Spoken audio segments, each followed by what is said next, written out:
A man by the name of Mark Wafer once opened a restaurant named Tim Hortons and made the decision to hire Clint Sperling, a person with a disability. Wafer was recently recalling this decision fondly, recognizing Clint as the best of any of his employees. Wafer went on to open a total of 7 Tim Hortons restaurants, and as his business expanded, so did his hiring of people with disabilities. Today, Tim Hortons employs around 41 people with disabilities, comprising roughly 20% of their entire workforce. Now some statistics to put this into context. Did you know that only 13.6% of businesses actively recruit to hire people with disabilities?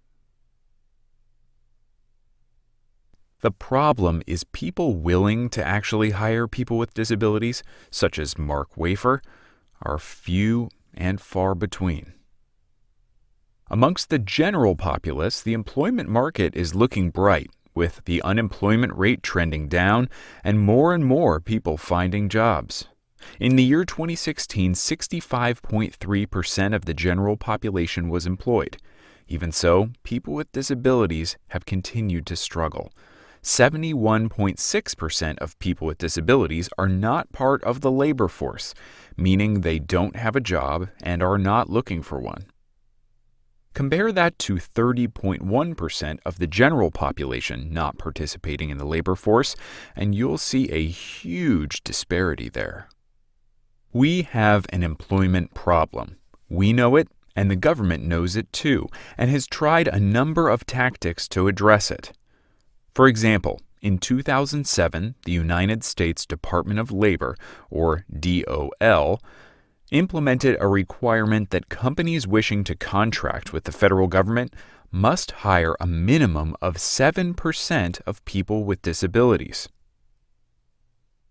Then, in 2010, President Barack Obama issued Executive Order 13548, which established a 5-year goal for the federal government to hire 100,000 people with disabilities.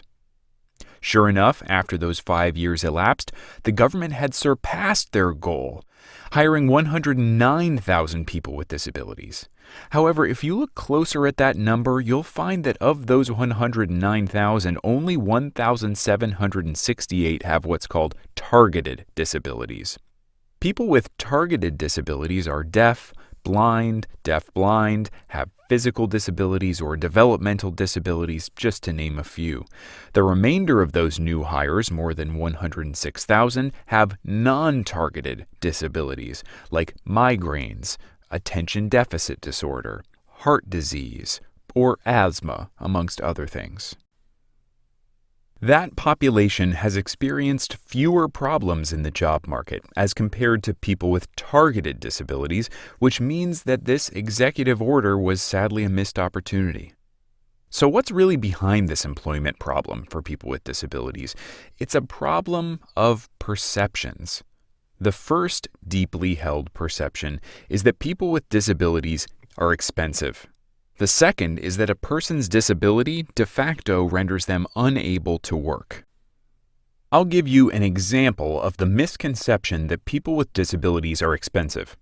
In 2008, the Department of Labor conducted a study of high-ranking human resources professionals in which they asked them to list their top concerns about hiring people with disabilities.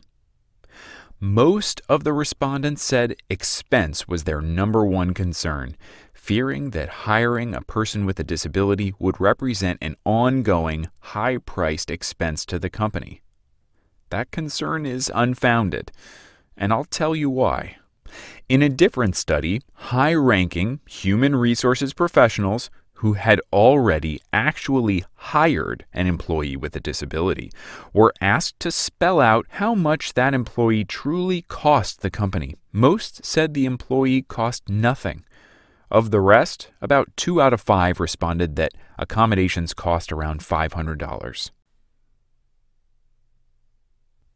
Mark Wafer already knew all of this because he hired Clint and realized that his preconceived notions were just wrong. He hired Clint. He worked with Clint, and he came to realize that people with disabilities can become top-performing employees. Cost concerns aside, let's talk about the misconception that people with disabilities are unable to work. Spoiler alert, it's just as wrong as the argument about expense. There are real-life examples in the business world, not just Mark Wafer and Tim Hortons, but also a company called Walgreens. Randy Lewis of Walgreens decided to aggressively recruit and hire many people with disabilities to work in Walgreens distribution centers. After success with this aggressive hiring wave at a number of distribution centers, people with disabilities were the majority rather than the minority of employees. Then Walgreens realized something. Employees with disabilities were more productive and effective. Employees with disabilities were also more loyal to the company, with a lower rate of quitting and transferring. This means that the company found itself spending less money on turnover and training new employees. As it turns out, these fears about employees with disabilities not being able to work and costing more money were just that, fears without a foundation in truth. Mark Wafer and Randy Lewis both proved that these fears were unjustified, and there are more examples of the same effect at other companies. Sadly, this does not mean that we have solved the problem. We all have to work to continue to educate people about this issue, and you can personally get involved. There's a wealth of information available at the link below this video, and you can send that information to human resources professionals, companies, and others to continue the process of debunking these myths about employing people with disabilities. More than just education is necessary, however. The government has a role to play and has tried several approaches to date. More recently, in January of 2017, the Equal Employment Opportunity Commission, or EEOC, implemented a requirement that 2% of employees with the federal government must be people with targeted disabilities, which is good. You'll recall we also talked earlier about the Department of Labor rule requiring companies that wish to contract with the federal government to have a minimum of 7% of their workforce comprised of people with disabilities. The DOL has now raised that requirement from 7 to 12%, which is good. But the problem is massive, and our work isn't finished yet. Luckily, there's still more we can do, which I'll get to in a moment. The Bureau of Labor Statistics conducted a study which showed that people with disabilities are more likely to set up their own small business, twice as likely, in fact. Entrepreneurship reduces discrimination against and frustration for people with disabilities, which gives us a new strategy to help address our problem. These small businesses, founded by people with disabilities, can help spread change. The Small Business Administration, or SBA, has a long-standing program intended to help minority-owned small businesses succeed in the complex process of bidding for government contracts by giving them priority in the bidding process, and thus a better chance at winning. It's called the SBA 8A program, and its goal is to support small businesses whose owners belong to specific minority groups.